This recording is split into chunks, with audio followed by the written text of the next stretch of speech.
Should we jump into the last few? Any random wisdom from us, just so this doesn't get too intimidatingly long for any Yeah, librarians? I think we're sure. already like an hour 40 into this or something. I would, Yeah. I feel like I'm too young to offer any like actual like solid wisdom when it comes to being a librarian, because I've been in this career for God, like not even 5 years, not even half a decade. So I'll leave it mainly to you guys. So I just say like any advice, ask questions, reach out to librarians. We're all like every librarian I've met has been terribly nice and will talk your ear off. So like even if you have to like go to their library and just sit there while they're doing Boeings, while they're just rattling things off to you, like ask the questions. Be there. They will give you all the knowledge you need. Don't just like be like, oh, if I can't find the information sitting here on the internet in one database, like you can still have this job. Like none of us had the internet database that we wish existed for this career. Like we all had to reach out to orchestras and to librarians that gave us the knowledge that we know today. And I'm sure people before us had to do the same or worse trials to find their way into this career. And so like it takes some work, but it's definitely worth it. And be willing to ask those questions to the many very kind librarians that could be surrounding you that you don't even know. Ask questions. Ask questions. What else, guys? I want to hear from the rest of you. I want to hear your nuggets of wisdom. I have two. Number one, chaotic, psycho weird stuff is gonna happen, and you don't always have control. Most of the time, you don't have control.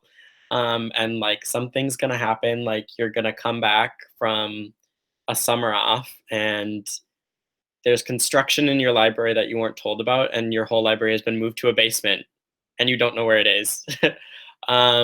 And it's just about working with it. Like crazy weird stuff is going to happen. It happens to all of us, and you just got to do what you can. Like that's when when it comes down to it, like you do your best in any situation.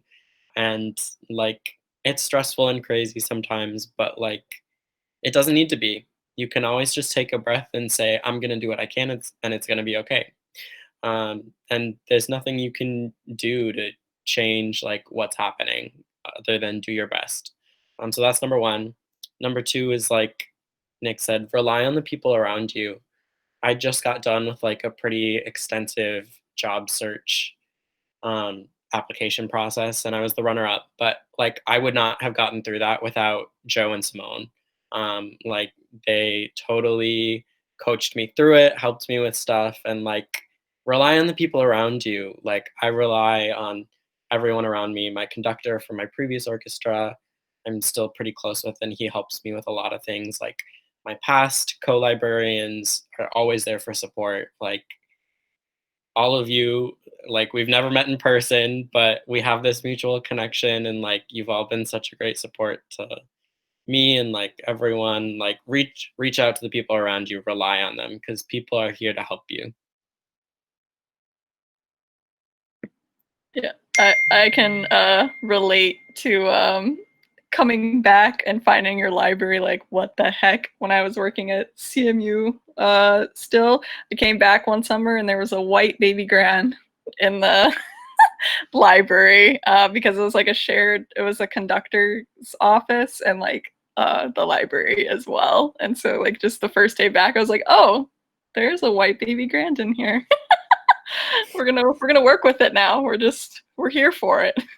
The idea of sharing a library with a conductor is very daunting to me.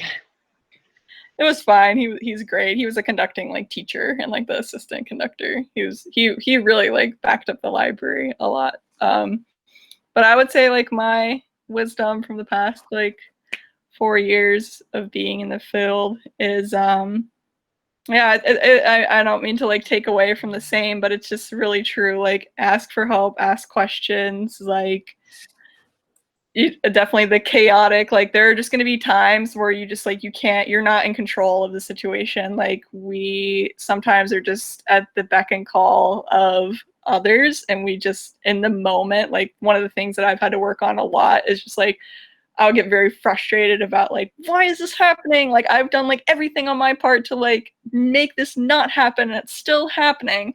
And at the end of the day, like as much as this is a passion that we all love, it's a job, and like we just have to learn to kind of like separate ourselves from that, which is something I'm going through right now. Take a beat of just being like, I didn't make this decision. I know that at the end of the day, like I tried to do what was best for the organization, and I just have to work through this like moment, and then I go home and eat my snacks and it's fine. So just like don't take anything like too seriously. As I've heard, you know, nobody died in orchestra. We're not curing cancer. Like we're just here to like offer this experience for our community and for our musicians. And that's like always been my favorite part of it. Like when I was first getting into it, is I didn't feel like I had to be on the stage to like still be enjoying the experience of the concert. Like sitting backstage with like the personnel manager and just like being like, we did this, like you hired the orchestra, like we got the music on the stage, like the whole thing is like happening together, like this is great, like this is why we do the thing. And so I think that's definitely why some of us probably been struggling this last couple months, because we haven't had the thing that we're doing, you know, and that's been like so heartbreaking. So I think it's going to be a really joyous moment when we're all back together again, like having concerts and being like, yeah, like this is why we do this. And even though people are bozos, we still do this thing. Thanks for coming to my TED Talk. People are bozos, and we will just keep doing it every day because we love it and it's awesome. But I think we couldn't keep doing and solving the puzzles that we want to without the bozos. So it's just like this cyclical thing of like, you annoy me, here's this thing that I did. Like it's a ton of fun. So thank you guys all who have shared so far. Josephine, nugget of information that you want to pass on. Well, I'm still like very early in my career. Like Nick was saying, like I don't have like tons of experience under my belt, but I feel like something that is really important, like Simone was talking about like the control thing, and I feel like all librarians are like obsessed with being in control, and it's like an it's a problem. It's like I think just like trying to stay observant and like from like just keeping an observational standpoint in like that types of situations, like when things are happening to you and you just have to stand there and take them all, like it's like hard. But I think what's helped me is just like I really like try to control, like focus on the things I can control and not on like what's happening to me that's like uncontrollable. And I also think it's really important to like know what requests you can refuse, because like lots of people are gonna come to you for stuff and you already have like so much on your plate to do, and it's just like not humanly possible to like attend to what everyone wants. So like just like having a good set of priorities is like really important, and keeping like really good like relationships with like your manager and your stage crew is also like something I feel like people like never told me. Like when I first got into this, I thought I could be all alone in like my little attic and like bow and like do errata, but that's like not how it works. And you have to actually interact with people and like, go to rehearsal. And if you like, sometimes you'll meet like kind of iffy people, but even if that happens, just like trying to be genuine and like not let them get to you, and like just like going with the flow and just doing your job, I think is really important, because or else like the concert production won't happen. Yeah.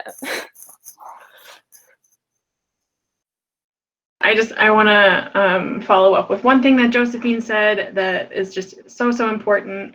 Learn to say no. Learning to say no to certain things is perfectly acceptable. You don't need to go above and beyond to prove yourself to anyone in, you know, your organization. You know, you don't need to, you know, go above and beyond for a fancy conductor or a fancy musician. It's, you know, it's a job. It's a job that we're all wildly passionate about, but it's a job. So having boundaries and is very important. So just wanted to interject and say those things are very, very, very important. Julia, you got a nugget? I guess so. I feel like you guys have covered a lot of the really important things to keep in mind when you're in the moment and preparing all your music and kind of stressed out about things. But for me personally, in a professional setting, I'm not uncomfortable going to someone if there's something that I need. You know, if I need information about like a score or whatever it is, I will go to that person and ask them, what are we doing? What's happening with this? But outside of that, the kind of social aspect of it, I'm very much uncomfortable with. So I'm not gonna, just chat with a conductor or a musician, during the break because I, see something that I think is like they're wearing something that I like, or we both have a common interest. Like it's really hard for me to just chat with somebody about anything. And so I guess a very personal piece of advice for me is to nurture relationships, like Josephine was saying, and that when you show that you care about the musicians, not just in the music that you're preparing for them, but that you're like kind of personally invested in what they're personally invested in, then it's reciprocal. They then, look at what you're doing in the library, and they see what you're doing in the library, and they realize that when they come in 5 minutes before rehearsal and are like, hey, can I borrow a pencil? Like that really isn't helping anybody. Like it's making your job a little bit more stressful because it's, I'm not supposed to be supplying pencils to you. And what seems like a small thing on their end is like, can I just borrow this? It's like, it takes away from your focus on whatever you're doing. And you have to then find something like, well, which pencil can I give them that I don't care about if it doesn't get returned? Something like it really brings you out of your focus. So I've realized that when I try and put the effort, which is really hard for me, to actually make personal connections with people, and like whether that be the musicians or the people that are working backstage or the person that empties out my trash, it just helps so much in the long run to have that connection, because then they look at you the same way and they see value in what you're doing, and that makes your job easier because they value that, but also more enjoyable because then you've got all these friends around you. Someone comes to visit the office to, for whatever it is, and you guys can kind of chat about whatever. And that's something that I value, but it's also something that I'm working on because it's really not natural for me to just visit with people and become familiar. So these are all so great, and I think everything that all of you just said, it's so important. And so anyone who's listening at this point still and is still interested in being a librarian, take what everyone just said to heart, and really move forward in your path, taking these things into consideration. So thank you again, all of you. I appreciate the 5 of you so much. And again, I'm so sad to not be with you guys in Aspen, in Colorado, hiking and hanging out and producing concerts. And it's sad, but here's the thing: the world is really, really small, and the music world is even smaller, right? So like connections that we make always come around. One time I was sitting in a concert house in Finland, and I saw a musician on stage that I knew from a summer festival, and like that's bonkers, right? Like it's a small world. So get to know your musicians, get to know your people, get to know your craft, ask questions. As Miss Frizzle says, what does she say? Like make mistakes, get messy, whatever she says, but do that, put yourself out there. You never know what's going to come out at the other end, and it's awesome, and just be along for the ride. So thank you again to the 5 of you. Thank you to everyone who's joined us this week, and send us any questions that you may have at this point, because we're always here to help answer. So we'll post some of these resources that we talked about, but otherwise, thanks. We'll see you later. Thanks.